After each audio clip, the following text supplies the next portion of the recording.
Bien, buenos días, que el Señor les bendiga en esta mañana ricamente. Es hermoso poder juntarse a poder celebrar a nuestro Salvador, el Señor Jesucristo, al Trino Dios, que nos ha bendecido grandemente. Amén. Amén.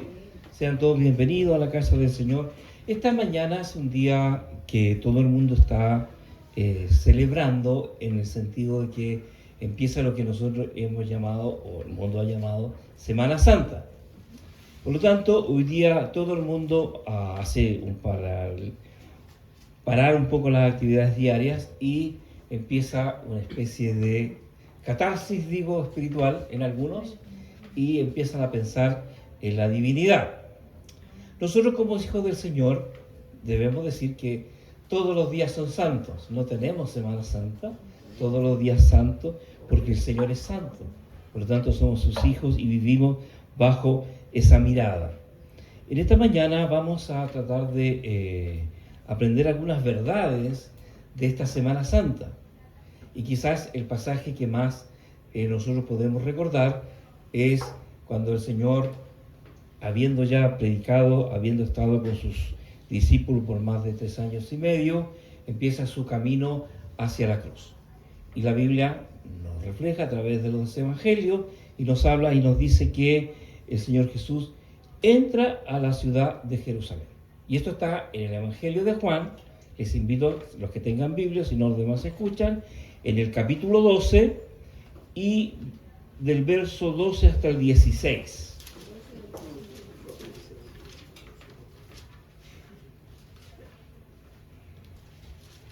Esta lectura está en Mateo, está en Marcos, está en Lucas, están todos los evangelios. Pero vamos a tomar este evangelio de Juan, Juan 12, desde el verso 12. 12, no me enredo. 12. ¿Todos estamos ok? Vamos a leer en el nombre del Señor. El siguiente día, grandes multitudes que habían venido a la fiesta al oír que Jesús venía a Jerusalén, tomaron ramas de palmera y salieron a recibirle, y clamaban: Hosana, bendito el que viene en el nombre del Señor, el Rey de Israel. No temas, hija de Sión, he aquí tu rey viene montado sobre un pollino de asna. Esto es lo que estaba profetizado. Estas cosas no las entendieron sus discípulos al principio, pero cuando Jesús fue glorificado, entonces se acordaron de que estas cosas estaban escritas acerca de él y de que se las había hecho, se las había revelado. En esta mañana vamos a introducirnos en este pensamiento de cómo el Señor Jesús toma un camino que para nosotros es muy dulce, para Él fue muy triste y amargo, porque Él iba a poner su vida por nosotros. Él iba a ser el sustituto. Era el Cordero de Dios que pagaría el pecado del mundo en su cuerpo, en su vida. Entonces, nosotros cuando miramos este concepto, podemos decir que mirando la historia de Jesús, desde su nacimiento, desde que empieza a revelarse que es el Hijo de Dios, Él empieza su ministerio. Él empieza su ministerio, dicen los evangelistas, cuando anuncia al pueblo, dice: arrepentidos porque el reino de Dios está acá, se ha acercado. Empieza como Juan el Bautista, que había sido su precursor, y él les llamaba arrepentimiento. Y él decía que venía uno que era antes que él, y que él no era digno ni siquiera de amarrar su calzado. Entonces, cuando nosotros vamos a mirar la última semana de su ministerio, donde él va a culminar todas estas enseñanzas. Pero aquí hay una palabra que llama la atención, que en el 16 dice: estas cosas no las entendieron sus discípulos al principio. Nosotros cuando empezamos a escudriñar las Escrituras, hay muchas cosas que no entendemos al principio, porque tienen que ser reveladas por el Espíritu de Dios. A medida que nosotros vamos leyendo, vamos escudriñando la Escritura, Dios va actuando en nuestro entendimiento, la reflexión que hacemos, hasta que la luz de Dios aparece y dice: oh, esto es verdadero, esto es de Dios. Dice que ellos no lo entendieron. ¿Y por qué? Por los acontecimientos que ya todos sabemos, que llega el momento de que el Señor es entregado, muchos de ellos huyen, desaparecen, y piensan que todo lo que habían vivido no tenía sentido. La Biblia dice que el Señor estuvo sanando a los enfermos, obrando milagros, y hoy le tocaba enfrentar lo que era la pasión y muerte del Señor, que nosotros conocemos. Entonces hoy día todos los cristianos, todo el mundo cristiano, ya está abocado a esto, a celebrar. De hecho, ellos le han puesto por nombre Domingo de Ramos. ¿Ya? La Biblia habla y dice de tomaron ramas de palmera. Es decir, era una forma de recibir a los reyes en ese tiempo. Entonces de ahí se toma un poco para darle este nombre. Lamentablemente hace 2000 años esto pasó, sucedió, y todavía la gente hace exactamente lo mismo. ¿Por qué? Porque dice que tomaron ramas de palmera y salieron a recibir y clamaban: Hosana, bendito el que viene en el nombre del Señor, el Rey de Israel. ¿Por qué yo digo que todavía se hace eso? Porque ocupan un tiempo muy especial y hablan y dicen: vamos a dar gracias al Padre porque envió al Salvador. Pasa este tiempo y después nadie más se acuerda de vivir conforme a los principios de Dios, y pasó exactamente lo que pasó en este tiempo, que en un tiempo después, la próxima semana, ellos gritaban: crucifícale, crucifícale. Entonces, tenemos que tener en cuenta que para nosotros los cristianos, a veces también somos de esa multitud.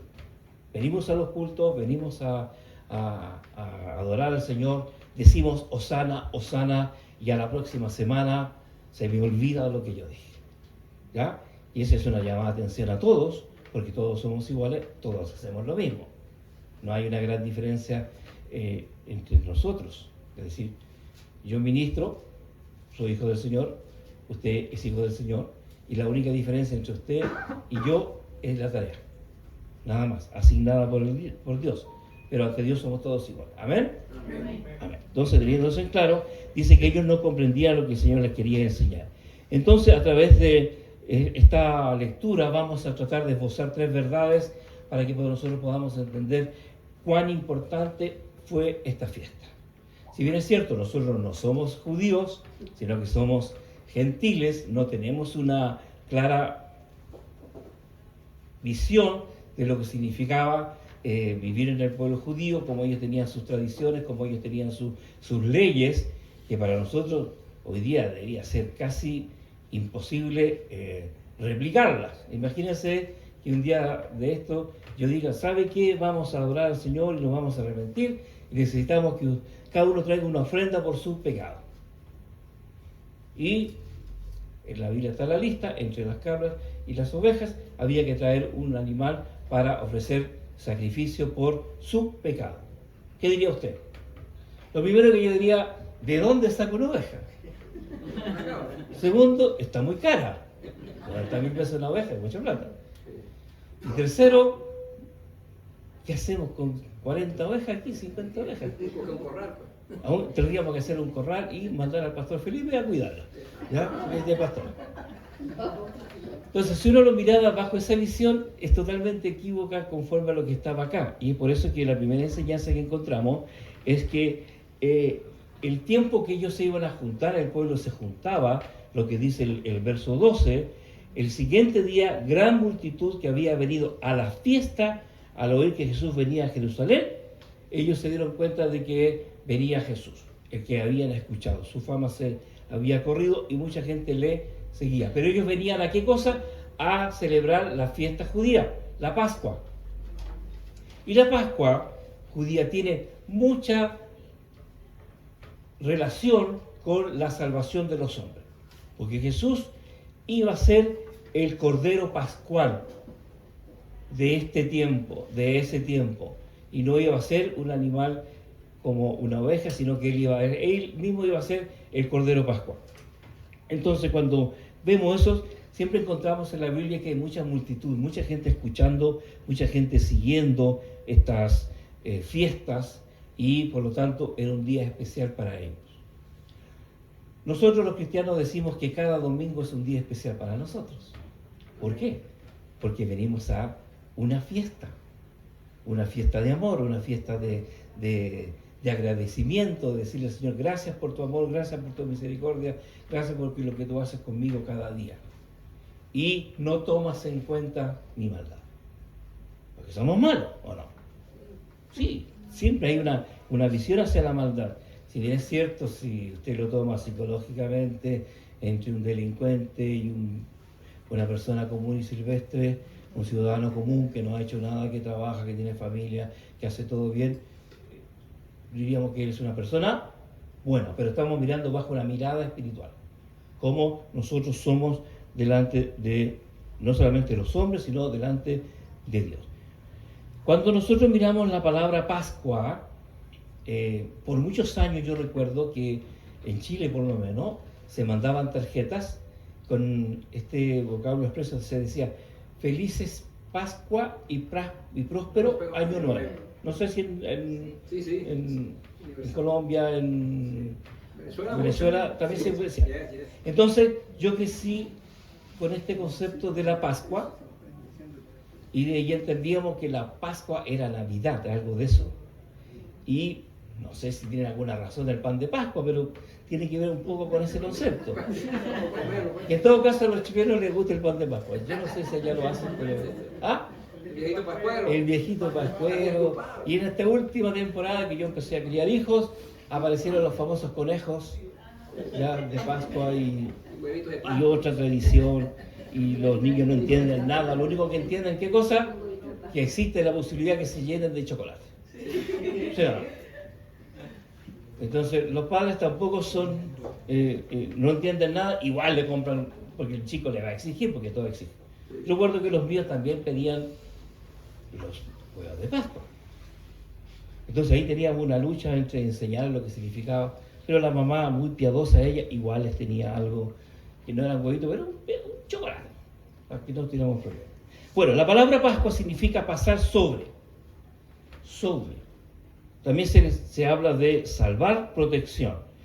Y la palabra Pascua nace cuando el pueblo de Israel, estando esclavo por los egipcios, el Señor levanta a Moisés, le dice que los deje ir, que los libere, porque ellos le servían a él. Y ahí ustedes conocen la historia de Faraón, qué sé yo, las plagas de Egipto, hasta que llega la última plaga, que es la plaga de la Pascua, donde el Señor dice y le dice a todo el mundo que vendría el ángel vengador y pasaría en la noche y haría mortandad sobre los primogénitos, sobre los primeros hijos. Y la única forma de que no tuviesen ese daño en casa, ellos tenían que sacrificar un cordero, pintar los dinteles de la puerta, y el ángel vería la sangre de un cordero sustituto por el primogénito y pasaría por alto. Esa es la Pascua judía. A los egipcios también se les enseñó exactamente lo mismo, pero ellos, como eran paganos, no creían, tenían sus propios dioses y el faraón era como Dios, entonces dijeron, eso no existe. Entonces, para el pueblo judío tomó tal importancia en el tiempo que vino esta plaga y en la noche vino el ángel del Señor y murieron todos los primogénitos, no solamente de los hombres, de los animales, de las bestias del campo, dice la Escritura, de todos. Y hubo gran lloro en Egipto y el Señor le había dicho que para celebrar esa Pascua, ellos tenían que estar ceñidos sus ropas, preparados para marchar, porque una vez que comieran el cordero, ellos tenían que salir de Egipto, porque Dios los iba a liberar, Él los iba a ayudar. Entonces, cuando usted ve la historia, se va a dar cuenta de que hay cada detalle, cada cosa que a nosotros nos llama la atención, porque era figura del Señor Jesús, de lo que Él iba a hacer. Entonces, cuando uno ve esa historia, uno tiene que hacer una relación espiritual de lo que el Señor ya enseñó y reveló en el tiempo pasado, y cómo el Señor revela en el tiempo presente la obra de Jesucristo. Entonces, el pueblo judío sabía que si no hacía eso, si no obedecía, iban a sufrir las consecuencias. Y es por eso que ellos, cada uno tomó un cordero, lo degolló, tomó su sangre y pintó los dinteles de la puerta. Y eso nos habla de Jesucristo, del Señor, porque Él es nuestra Pascua.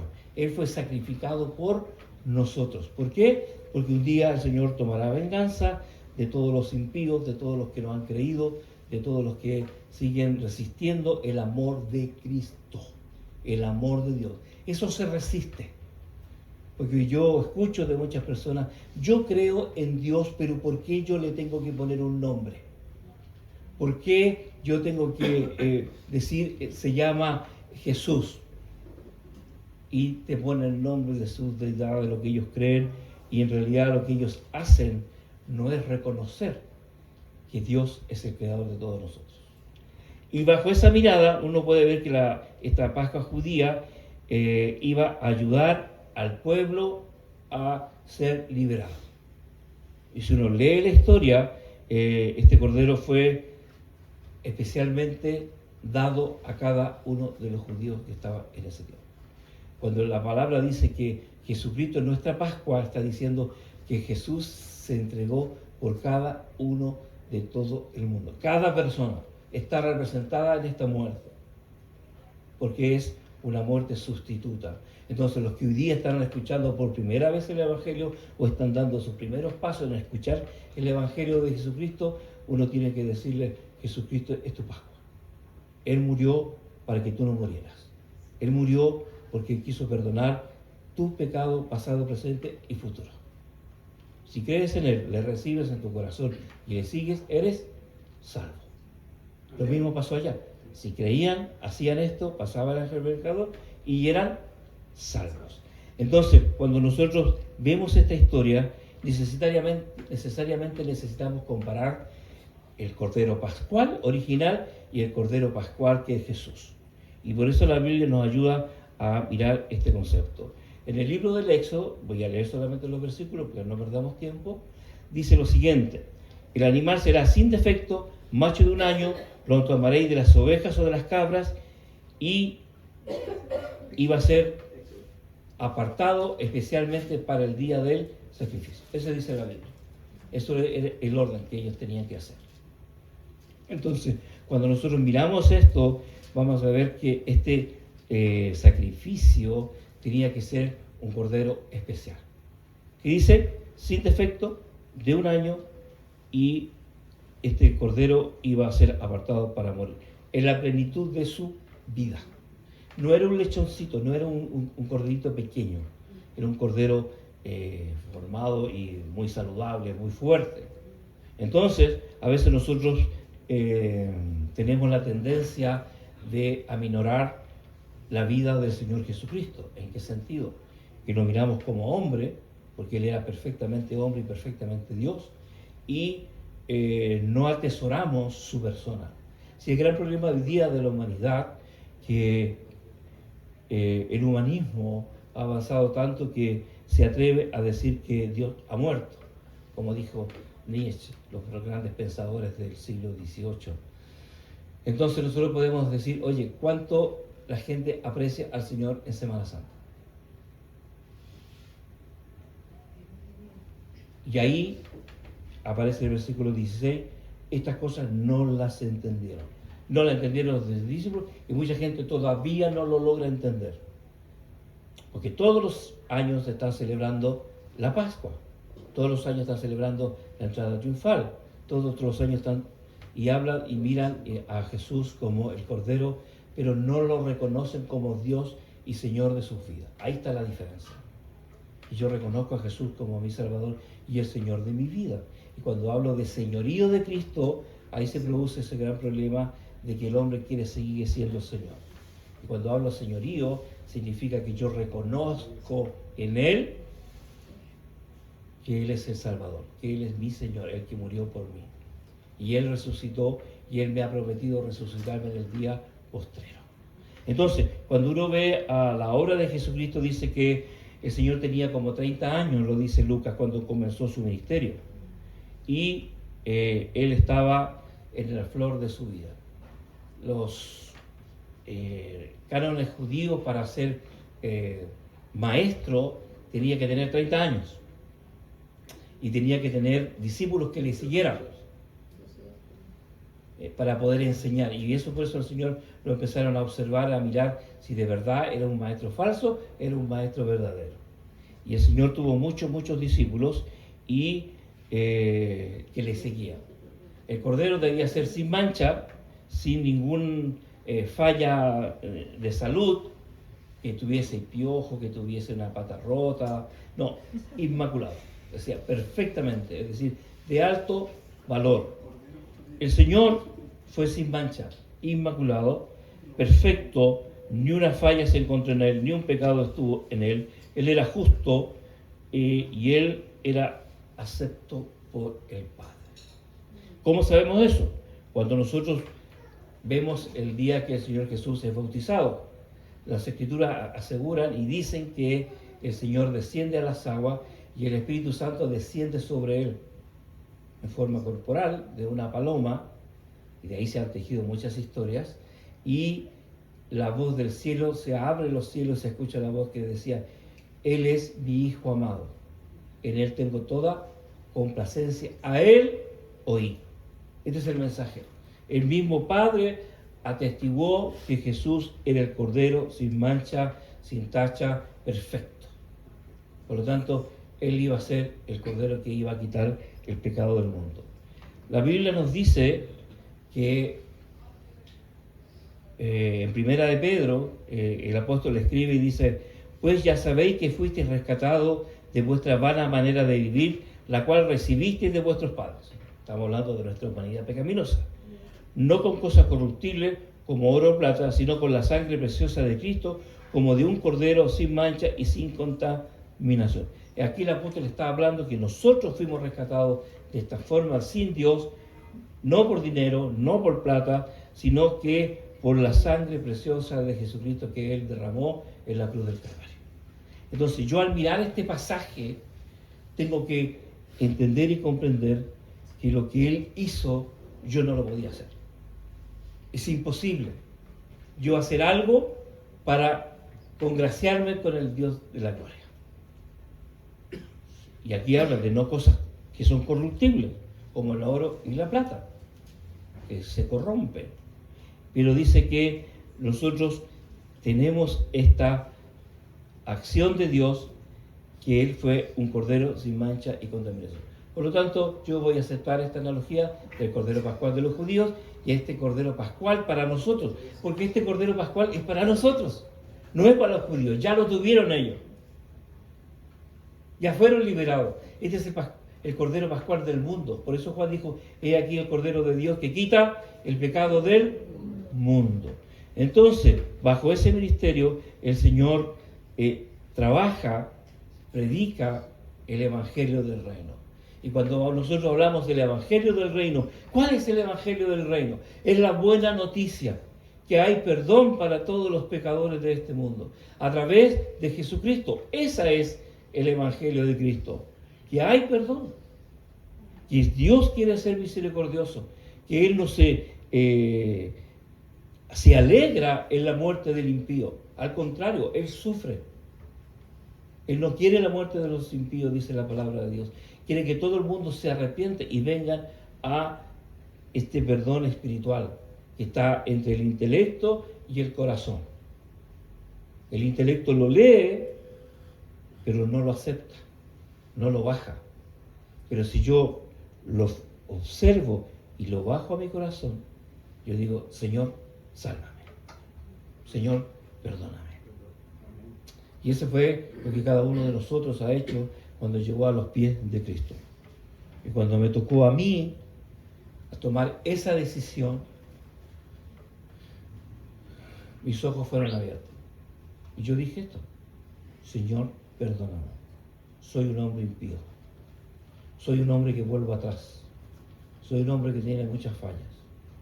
Soy un hombre que no es capaz de sostener lo que digo. Perdóname. Y el Señor me perdonó.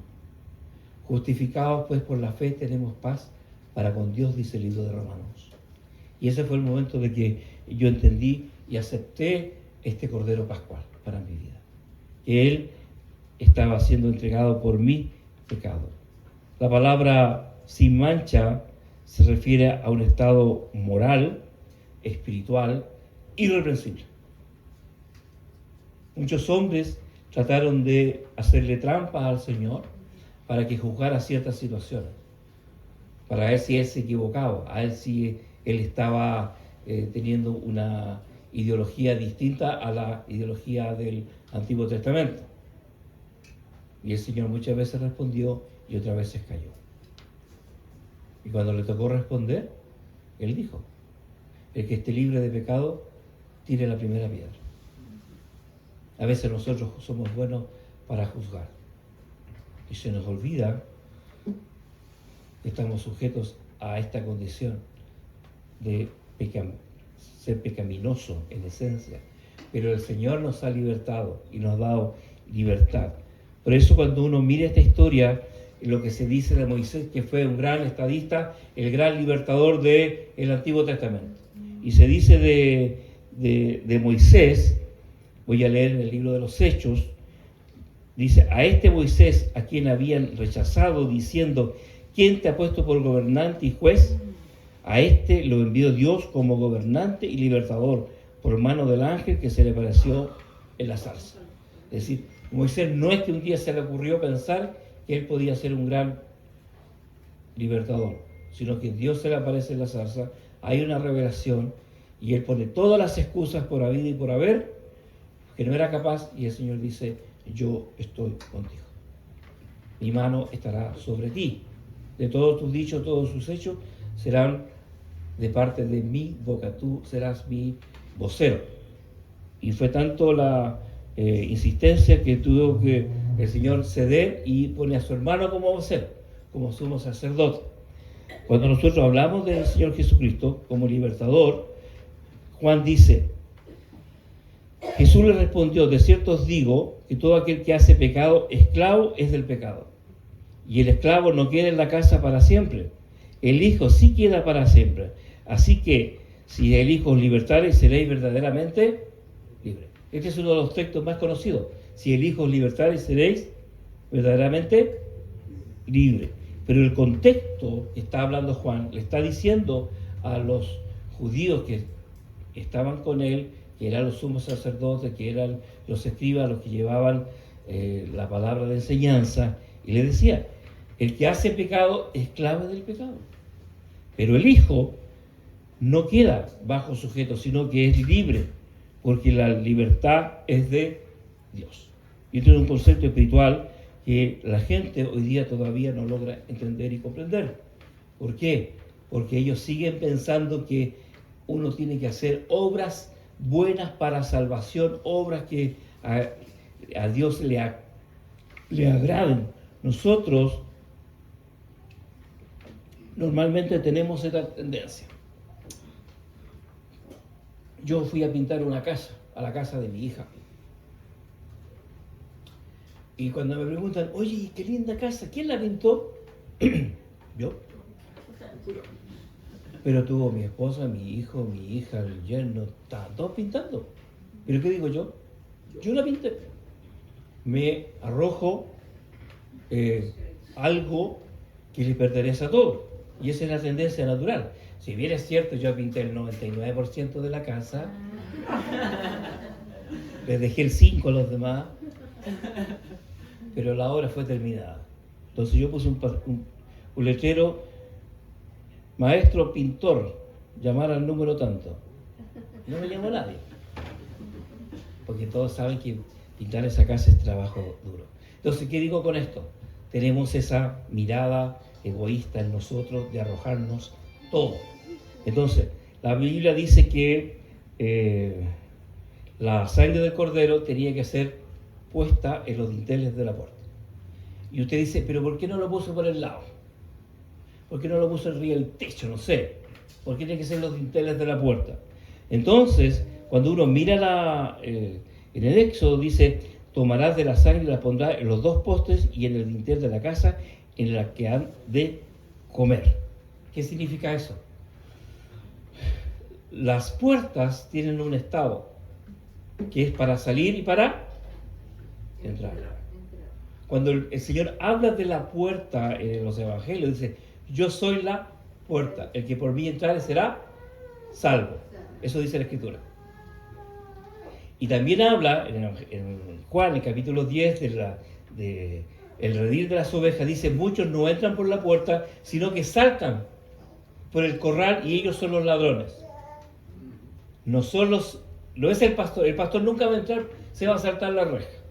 Aunque dice, no, porque se le quedó la llave adentro, ¿se han fijado eso? Pero ¿quién es el único que puede saltar esa reja? El dueño de casa, ¿sí o no? Nadie más. Entonces el Señor pone eso porque es la entrada a esta revelación de Dios, en los dinteles de la puerta. Si tú obedeces, yo estaría ahí. ¿Me estoy explicando? Entonces, el corazón nuestro es la entrada del alma, es la entrada a la revelación de Dios, es la entrada para que Dios actúe en tu vida, en tu corazón. Si yo lo dejo entrar, Él va a entrar y hará morada contigo, y hará morada conmigo. Entonces, nosotros tenemos que apropiarnos de esta fe, de la muerte de Jesús. ¿Qué dice el Evangelio? El que cree en Él, el que cree en el Hijo tiene vida eterna, pero el que rehúsa creer en el Hijo no verá la vida, sino que la ira de Dios está sobre Él. Lo que yo estoy explicando. Entonces, la Biblia es muy clara, precisa y correcta. Y dice que el que cree en Él, en el Hijo tiene la vida eterna, pero el que rehúsa creer en el Hijo no verá la vida, sino que la ira de Dios estará sobre Él. ¿Cuándo? En el tiempo de juicio final. Ahí el Señor se levantará como juez. Y todos los que escucharon la palabra de Dios, y todos los que negaron la palabra de Dios, y todo lo que ellos hicieron con la palabra de Dios, la palabra los juzgará, no Dios. Su palabra los va a juzgar. Porque está revelada a tu corazón, a mi corazón. Creamos o no creamos, la palabra es revelada. Entonces, cuando yo veo el Señor, que es el Cordero provisto de Dios, ¿qué hago yo? ¿Qué hago con esta revelación? La atesoro, la aprecio, la amo. ¿Por qué? Porque Él estaba dando su vida por mí. Por eso los cristianos se reúnen regularmente en un lugar a hacer culto a Dios, porque vienen por amor a Dios. No vienen por amor a los ministros, no vienen por amor al que canta. Bueno, si a alguien le gusta como canta el ministro, amén. Porque yo tengo cantantes que me gusta escuchar, y hay otros que no me gusta escuchar. ¿Sí o no? Nosotros cuando hablamos de un cantante, le hablamos de los del siglo pasado. Y dice, no, este no lo escuchan. ¿Quién es? Y para nosotros, sublime. Así va pasando. Yo le aseguro que si en 20, 30 años más va a haber otro tipo de música y lo que el pastor Felipe cantaba era como, nada, esta es la música buena, porque así lo hicimos. Cuando empezamos nosotros, yo vengo de la época de los himnos gloriosos. Entonces, hoy día los himnos gloriosos están enterrados en las casas, los himnarios ya no existen, y dicen, no, esta era muy fome esta música, era muy lenta. La época de los coritos. La época de los coritos, sí, claro. Hoy día tenemos nueva música, y decimos, oh, estos son bueno, el Señor se acomoda, ojo con eso. Hay hermanos, los antiguos dicen, no, esto era inspirado por Dios, esto es puro cosa de los hombres que al final le quita la gloria a Dios. Es cierto, pasa de todo. Pero el tema no es si yo cómo miro el corito, si canta bien o no canta bien, sino que lo que me está diciendo, lo que me está enseñando, lo que está alimentando mi corazón. Entonces el otro día llego a casa y veo a mi esposa escuchando a un cantante, al otro día llega, oye, sigue escuchando al mismo cantante, después toda la semana el mismo cantante. Yo le digo, oye, ¿no tenemos otro cantante? Me dice, es que yo lo amo. Dice que su corazón se llena de este concepto. Le digo al cantante, ¿no? ¿Cuál es ese cantante? Yo una vez puse una canción de él acá, para el día de la madre. ¿Marcos? ¿Marcos Witt? ¿No? ¿Marcos Vidal? Marcos Witt.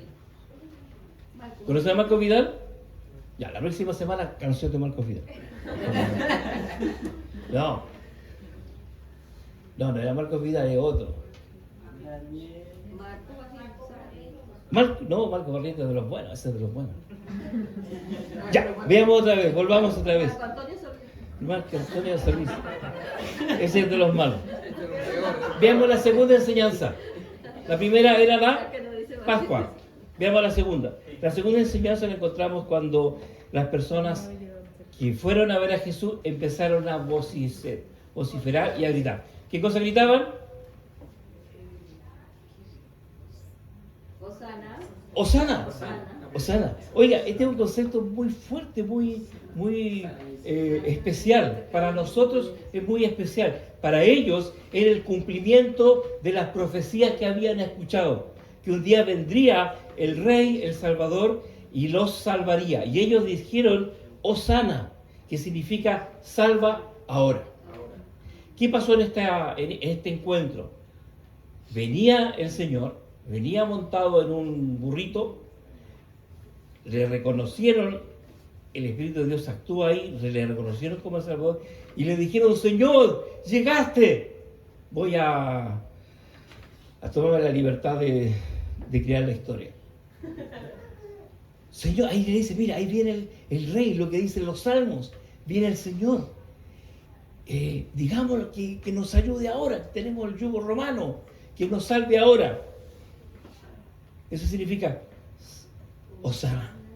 Pero cuando uno ve lo que significa la palabra Osana, tiene que ver bajo un concepto de que esta revelación que ellos están recibiendo no solamente era por el yugo romano, sino que los venía a salvarlos a ellos de su pecado.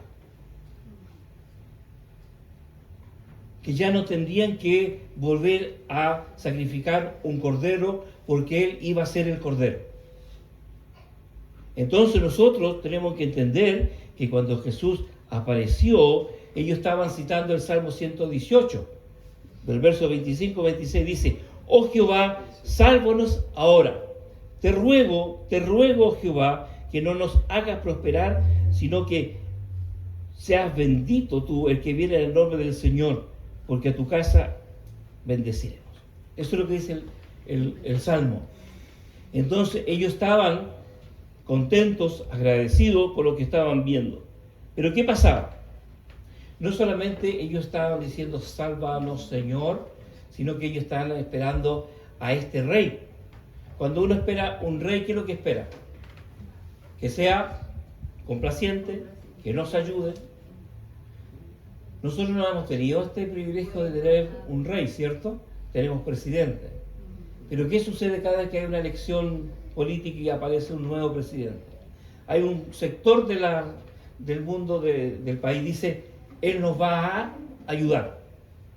Él va a mejorar esto y esto, porque lo prometió en campaña.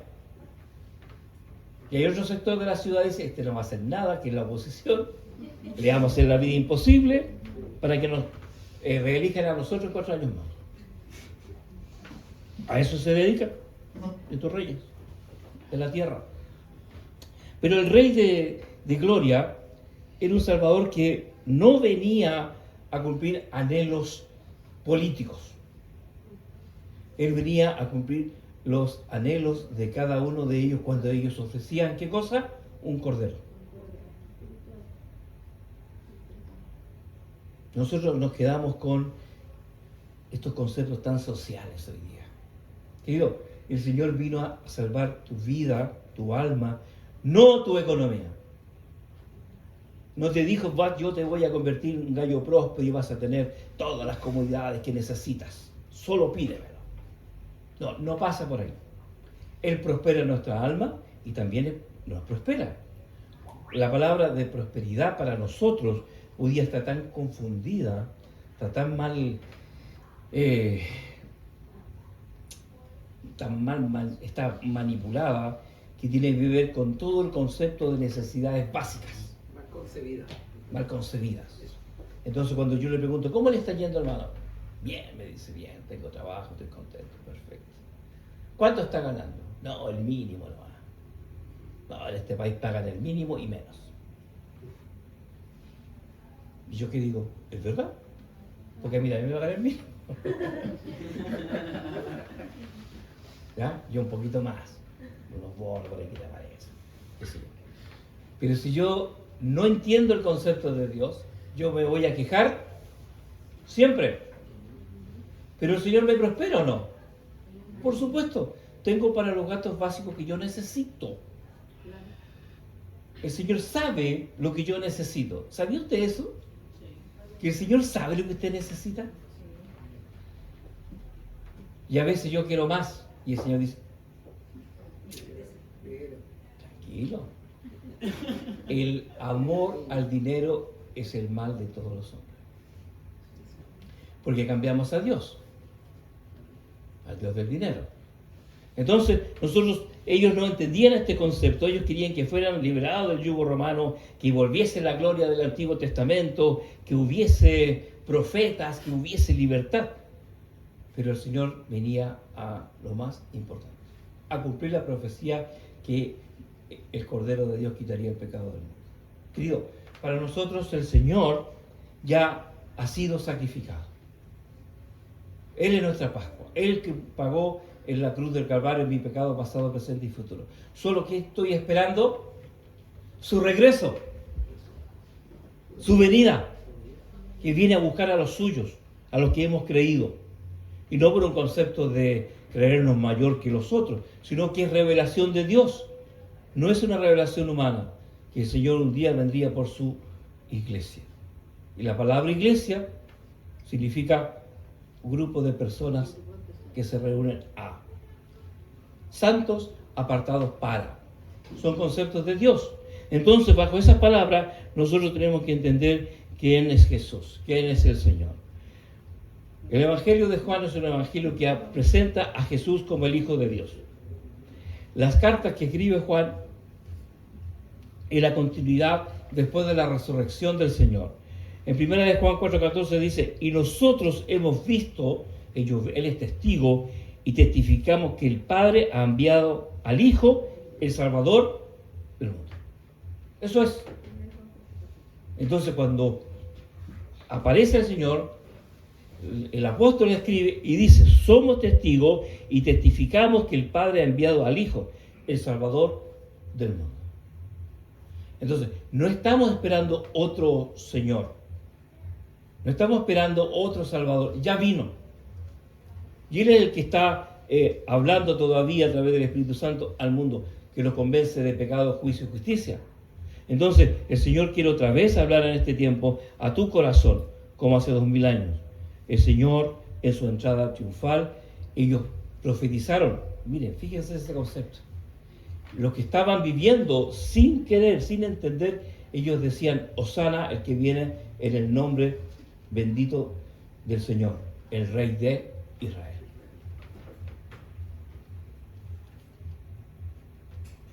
Nosotros profetizamos lo que ellos profetizaron. Bendito el que viene en el nombre del Señor. ¿Quién es? Jesús. Él es el Rey de Reyes, Señor de señores. Entonces, cuando la palabra dice salva ahora, está hablando de una salvación presente, no pasada, ahora. Por eso la iglesia debe decir, Hosana, salva Señor. Sigue salvando a los perdidos, a los que necesitan de tu amor como nosotros una vez lo tuvimos. La Biblia declara y dice, y en ninguno hay otra salvación, porque no hay otro nombre bajo el cielo dado a los hombres en que podamos ser salvos. No hay otro nombre dado a los hombres debajo del cielo en que podamos ser salvos, Jesucristo. Entonces, por eso es súper importante que nosotros demos gracias al Señor siempre, en todo tiempo, en todo lugar, en toda hora, donde estés, caminando, trabajando, haciendo familia, todo lo que sea. Damos gracias al Señor por lo que Él es, porque es Salvador, porque es amor, porque Él es gracia, porque Él es misericordia. Podemos seguir los adjetivos del Señor. La tercera enseñanza. El Señor Jesús entra montado en un pollino. Uno dice, ¿qué tiene que ver un pollino? ¿Qué tiene que ver un burrito? Cuando La costumbre pagana era que los reyes llegaban montados ¿en qué cosa? En un caballo blanco. Un caballo hermoso, precioso, grande, que usaban los de Victoria, con la victoria, como lo hacían los césares de esos tiempos. La Biblia dice, y halló Jesús un asnillo y montó sobre él, como está escrito. No temas, hija de Sión, he aquí tu rey viene montado sobre un pollino de asna. Esa es la profecía. Que un día vendría el rey montado en un pollino de asna. ¿Y de qué está hablando eso? Está hablando de que el Señor Jesús entró como un sirviente humilde. Él venía a dar su vida por nosotros. Él venía a servirnos. En cambio, los que vienen montados de caballo blanco, ¿qué es lo que hacen? Servirse. Que los demás le sirvan, le adoren. El Señor viene al revés, como el siervo de Dios. Y aquí se transforma. Él es el siervo de Dios. Y dice, no temas, hija de Sión, he aquí tu rey viene, montado sobre un pollino de asna. Entonces, muchas veces nosotros pensamos que yo soy digno de que me sirvan, que me aprecien. El gran problema de los cristianos hoy en día y del siglo pasado y todos los siglos, es que siempre nosotros creemos que merecemos más. Por eso Pablo dijo, nadie tenga más alto concepto de sí que el que se deba tener. Si el Señor no buscó la gloria, ¿cuánto más nosotros? Somos dignos del Rey, como es mi Señor. Él es humilde de corazón. Hemos estado estudiando las bienaventuranzas, ¿se acuerdan? La característica del reino, la característica de cada cristiano. Por eso cuando uno mira al Señor montado en un pollino, en ese tiempo se les menospreció. No les dieron importancia los de la ley, los principales. No llegó como rey, llegó como una persona humilde. Entonces, a veces nosotros pensamos que lo que nosotros creemos es de poco valor. Yo escucho a los inconversos, a los no salvos, dicen por ahí, para no decirle a estos mundanos, los no salvos, ya, hablar en contra de los cristianos y vociferan todo lo que se les ocurre y nos dicen y nos tratan a veces no muy bien y nos quieren humillar y nos humillan muchas veces. Entonces yo no puedo ser más que mi Señor. Guardamos silencio cuando hay que guardarlo y el tiempo de testificar, testificamos. Yo no tengo orden de que alguien me diga una cosa y yo digo, yo soy hijo del gran rey, ¿qué te has creído inmundo? No pasa por ahí. Lo más importante es que un día el Señor Jesucristo va a regresar. No vendrá en un pollino, no vendrá, sino que vendrá ahora sí en un caballo blanco. ¿Tienen su Biblia ahí? Busquen Apocalipsis 19, del 11 al 16. Ahí sí que la vamos a leer. El último libro, la Revelación, 19, del 11 al 16. 16. Ya.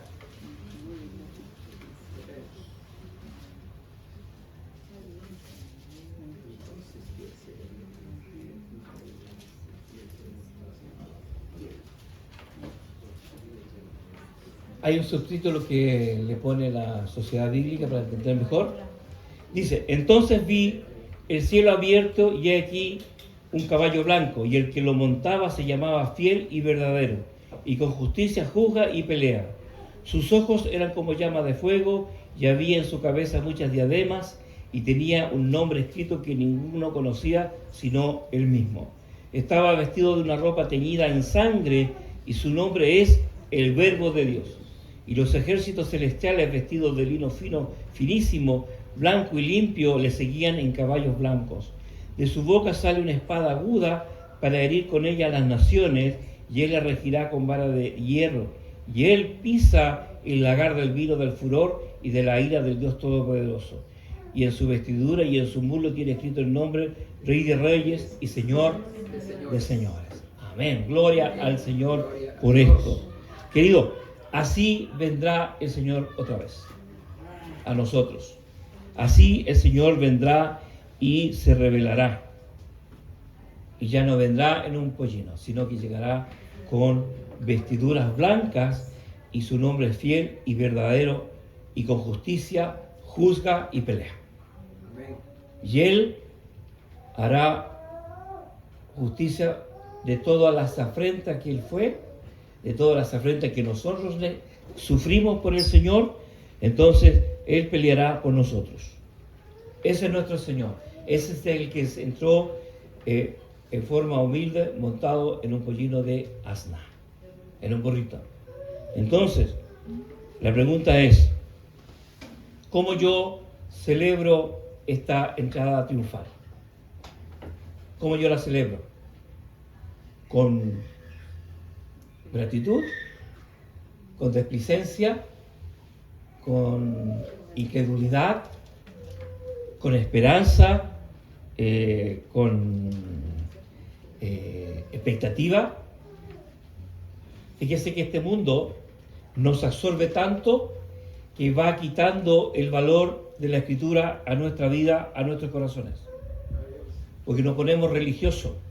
Sagradamente voy domingo tras domingo a la iglesia, escucho los cantos, balbuceo cantos, en mi caso, no canto, escucho los mensajes y me doy cuenta de que me estoy aburriendo o que es muy largo, y yo digo, por fin terminó. Y para rematarla, la iglesia lo graba, lo sube a YouTube y le dice, escúchalo de nuevo.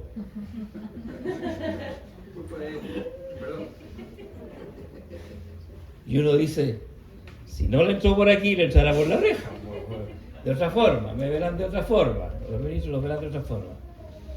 Pero yo le aseguro que el 80% no vuelve a escuchar los mensajes. ¿Sabe por qué? Porque el mundo es rápido. Está tan ocupado, tiene tantas cosas que hacer que no tiene tiempo para eso. Pero llega a casa, pone el predicador de vidrio, le aprieta un botón y dice, voy a ver el mensaje que tiene hoy día, que se llama Netflix hoy día. Y ahí yo escucho 2 horas y lo sigo. Oye, que está buena la serie. 2 horas cada capítulo. Yo lo sigo. Ese es mi predicador de vidrio que tengo en casa también, así que no es el problema de ustedes, de todos. Pero le estoy poniendo color. No. Pero ¿cuánto de cierto es lo que estoy diciendo? 100%. Amén. Será perdonado tus pecados por haber confesado. Querido, tenemos que tener cuidado otra vez en este tiempo. No nos pasemos de listo, que tenemos todo saldado, todo perdonado y no pasa nada más. Querido, no sabemos cómo el enemigo actúa sobre nuestras vidas y cómo él va haciendo mella a lo que nosotros era verdadero, hoy día no parece tan verdadero. Lo que antes era justo, hoy día es injusto, ¿sí o no? Cuando la Biblia habla de este tema de la igualdad de género, es injusto. Cuando la Biblia habla en contra de estas versiones del LGTB y todas sus comunidades, es injusto. Cuando habla del amor y el perdón, eso es injusto, porque me hizo esto, ¿cómo lo voy a perdonar? ¿Se da cuenta, no? Sí. Entonces nosotros estamos aquí medio dormidos. Querido, estamos dormidos espiritualmente muchas veces. No clamamos a gran voz, no sufrimos por el Evangelio, no sufrimos por los perdidos, no sufrimos porque estamos cómodos. La Biblia nos insta a estar preparados cuando el Señor Jesús venga. El tema es si yo le estoy esperando. No, yo estoy trabajando, pero esperándolo no. Normalmente pasa eso. Te digo, es una línea súper delgada. súper delgada. ¿Y sabe dónde se manifiesta si yo le estoy esperando? Si de verdad yo ansío congregarme, si de verdad yo ansío en orar, si yo en verdad ansío estar como iglesia en el fuego de Dios. Si existe esa expectativa. Yo sé que todos tenemos que salir, todos tenemos que hacer cosas domingo tras domingo. No es una cláusula que si usted no viene por 3 meses lo echamos fuera. No, eso no es lo que dice la Escritura. Es como el Señor cada día nos permite volver otra vez a su redil, a volver a tomar.